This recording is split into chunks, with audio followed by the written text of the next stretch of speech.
बादलों को एक शख्स के बाग को सैराब करने का हुक्म। दोस्तों, एक शख्स अपनी पैदावार के 3 हिस्से करता था।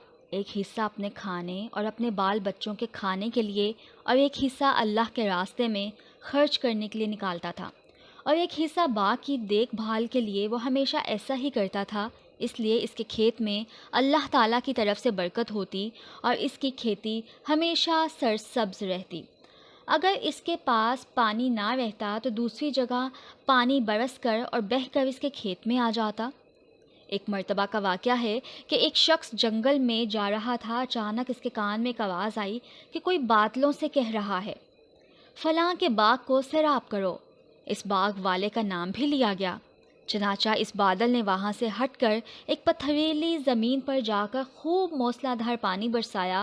वो पानी बहकर एक नहर में जा पहुँचा। वो नहर इस शख्स के बाग में आती थी।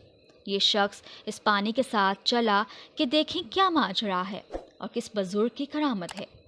वो नहर के किनारे किनारे चल कर इस बाग में पहुँच गए और ये पानी इस बाग में नालों के ज़रिए पहुँच गया। इस बाग में एक बुजुर्ग पानी को इधर उधर कर रहे थे और इस राहगीर मुसाफिर ने इनसे दरियाफ्त किया कि हज़रत, आपका नाम क्या है? इस बुजुर्ग ने वही नाम बताया जो इसने बादलों में सुना था।